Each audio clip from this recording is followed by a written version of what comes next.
அஸ்ஸலாமு அலைக்கும் வரஹ்மத்துல்லாஹி வபரகாத்தூ. அன்புக்குரிய சகோதர சகோதரிகளே, இன்று மீண்டும் உங்களை சந்திப்பதில் எனக்கு அளவற்ற மகிழ்ச்சி.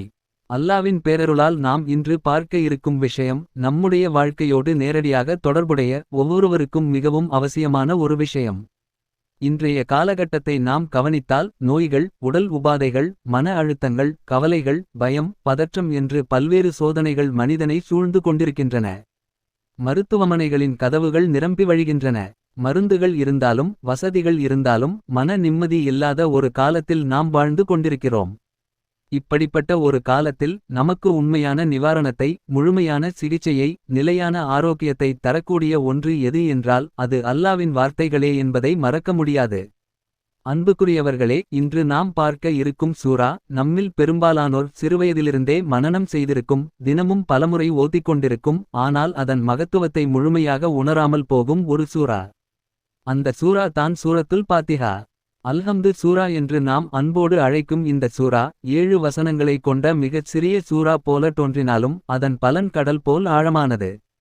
எந்த தொழுகையாக இருந்தாலும், ஃபர்லாக இருந்தாலும், சுன்னத்தாக இருந்தாலும், நபீலாக இருந்தாலும் சூரா பாத்திஹா இல்லாமல் தொழுகையே இல்லை. அதற்கு காரணம், இந்த சூராவுக்குள் அல்லாஹ் அளவில்லாத இரகசியங்களையும் அருள்களையும் நிவாரணங்களையும் வைத்து இருக்கிறான்.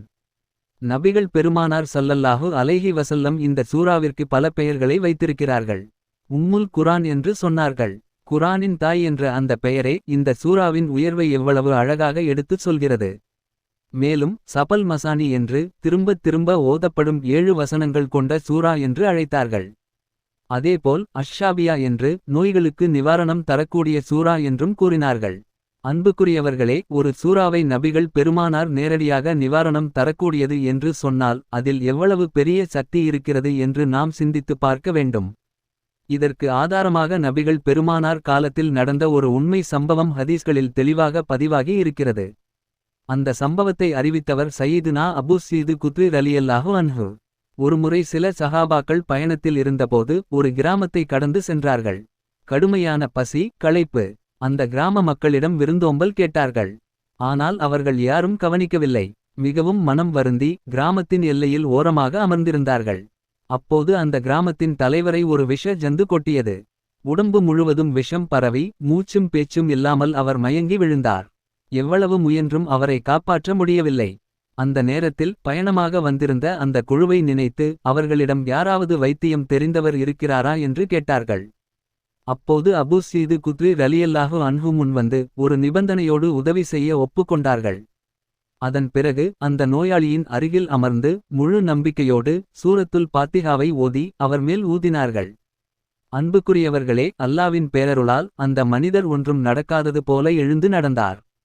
விஷம் கொட்டியதற்கான எந்த அறிகுறியும் இல்லாமல் முழுமையான நிவாரணம் கிடைத்தது.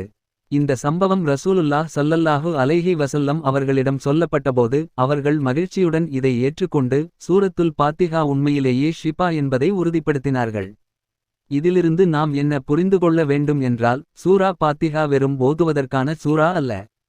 அது நோய்களுக்கு, உடல் உபாதைகளுக்கு, மனவேதனைகளுக்கு, கண்பாடு, பொறாமை, பார்வை, சூனியம் போன்ற தீங்குகளிலிருந்தும் பாதுகாப்பு தரக்கூடிய ஒரு சக்தி வாய்ந்த சூரா. அன்புக்குரிய சகோதர சகோதரிகளே, ஆனால் ஒரு விஷயத்தை நாம் தெளிவாக புரிந்து கொள்ள வேண்டும். வெறும் வாயால் ஓதிவிட்டு அல்லாஹ்விடம் நெருங்காமல் தொழுகையை அலட்சியம் செய்து பாவங்களில் மூழ்கியபடியே இருந்தால் அந்த ஓதுதலுக்கு முழுமையான பலன் கிடைக்காது. அல்லாஹ்விடம் கண்ணீர் வடித்து பணிவோடு மன்றாடி முழு நம்பிக்கையோடு இந்த சூறாவை ஓதும்போது தான் அதன் உண்மையான நிவாரணத்தை நாம் உணர முடியும். அல்லாஹ் தான் சிகிச்சை அளிப்பவன், நிவாரணம் தருபவன் என்ற உறுதியான ஈமான் நம் உள்ளத்தில் இருக்க வேண்டும். எனவே நோயால் பாதிக்கப்பட்டவர்கள், மனவேதனையில் இருப்பவர்கள், வாழ்க்கையில் தீர்வு இல்லாமல் தவிக்கும் அனைவரும் தினமும் சூரத்துல் பாத்திஹாவை நம்பிக்கையோடு ஓதுங்கள். உங்களுக்காகவும் உங்கள் குடும்பத்திற்காகவும் உங்கள் பிள்ளைகளுக்காகவும் ஓதுங்கள். அல்லாஹ் நாடினால் அதில் முழுமையான நிவாரணத்தை வைத்து இருக்கிறான். اللهم رب الناس أذهب البأس اشف أنت الشافي لا شفاء إلا شفاؤك شفاء لا يغادر سقما. اللهم رب الناس أذهب البأس اشف أنت الشافي لا شفاء إلا شفاؤك شفاء لا يغادر سقما. பொருள், மக்களின் இறைவனே, துன்பத்தை போக்குவாயாக, குணப்படுத்துவாயாக. நீயே குணப்படுத்துபவன். உன்னுடைய குணப்படுத்துதலை தவிர வேறு நிவாரணம் இல்லை. எந்த நோயையும் மீதம் வைக்காத முழுமையான நிவாரணத்தை வழங்கியருள்வாயாக. அன்புக்குரியவர்களே, இந்த காணொளி உங்களுக்கு பயனுள்ளதாக இருந்தால் மறக்காமல் லைக் செய்யுங்கள். உங்கள் நண்பர்களுக்கும் குடும்பத்தினருக்கும் ஷேர் செய்யுங்கள். மேலும் இப்படிப்பட்ட ஈமானை வளர்க்கும் பயனுள்ள காணொளிகளை தொடர்ந்து பெற சேனலை சப்ஸ்கிரைப் செய்யுங்கள். அல்லாஹ் நம் அனைவருக்கும் ஆரோக்கியத்தையும் ஈமானையும் நிம்மதியான வாழ்க்கையையும் அருள்வானாக.